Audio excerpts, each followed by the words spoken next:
Hello అండి. ఈరోజు నేను నూనెతో పని లేకుండా ఎంతో టేస్టీగా ఉండే పచ్చి పులుసు రెసిపీ చూపిస్తాను. దానికోసం నేను ఒక నిమ్మకాయ సైజు అంత చింతపండు, 3 ఎండుమిరపకాయలు, ఒక మీడియం సైజు పెద్దలపాయి, ఒక ముప్పావు కప్పు బెల్లం తీసుకున్నాను. నాకు సరిపడా క్వాంటిటీకి నేను ఇలా తీసుకున్నాను.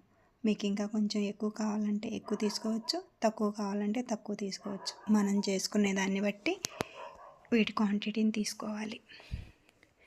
దీనికోసం ముందుగా నేను చింతపండుని శుభ్రంగా కడిగి ఒక మిక్సింగ్ బౌల్లో వేసుకొని ఒక కప్పు నీళ్లు పోసుకొని నానబెట్టుకున్నాను.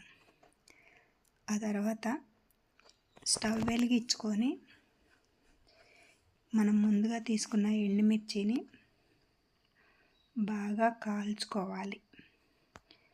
కాల్చుకోవటం అంటే బాగా మాడిపోకుండా స్టవ్ సిమ్లో పెట్టుకొని చక్కగా 2 వైపులు కాలేలాగా కాల్చుకోవాలి.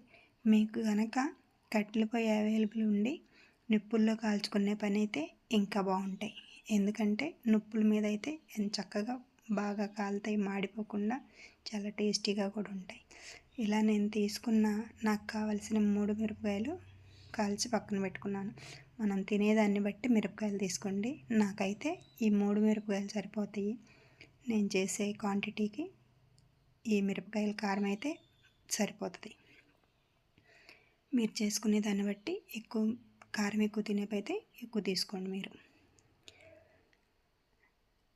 ఆ తర్వాత ముందుగా తీసుకున్న ఉల్లిపాయని తొక్కదీసి సన్నగా ముక్కలు కట్ చేసుకోండి. వీలైనంత సన్నగా చాక్ చేసుకోండి. ఎందుకంటే ఇవి మధ్య మధ్యలో తగులుతూ చాలా టేస్టీగా ఉంటాయి. తర్వాత ఒక మిక్సింగ్ బౌల్ తీసుకొని ముందుగా కాల్చుకున్న మిరపకాయలు, సన్నగా కట్ చేసుకున్న ఉల్లిపాయ వేసుకొని బాగా మిరపకాయల నుండి కారం బయటకు వచ్చే వరకు 2 కలుపుకోవాలి బాగా. ఇప్పుడే కలుపుకునేటప్పుడే మన రుచికి సరిపడా సాల్ట్ యాడ్ చేసుకోండి. ఎందుకంటే సాల్ట్ వేస్తే మిరపకాయల నుండి కారం తొందరగా బయటకు వస్తుంది అనమాట. బాగా కలుపుకున్న తర్వాత ముందుగా మనం నానబెట్టుకున్న చింతపండు పులుసు వేసుకొని బాగా కలుపుకోవాలి. మనకి సరిపడ్డ రసం బయటకు వచ్చిన తర్వాత ముందుగా తురిమి పెట్టుకున్న బెల్లం కూడా వేసుకొని బెల్లం కరిగేలాగా బాగా కలుపుకోవాలి. ఇవన్నీ బాగా కలుపుకున్న తర్వాత మనకి ఎంత కావాలో అంత క్వాంటిటీ వాటర్ తీసి కలుపుకోవాలి. మనకి ఉప్పు, పులుపు, బెల్లం మనం తినేదాన్ని బట్టి చూసుకొని ఇవన్నీ ఇప్పుడే సరి చూసుకోండి.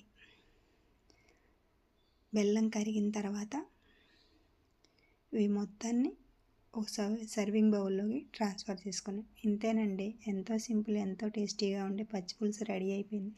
మీకు కనుక ఈ రెసిపీ నచ్చితే నా ఛానల్ సబ్స్క్రైబ్ చేసుకోండి, లైక్ చేయండి, షేర్ చేయండి. Thank you for watching. Bye.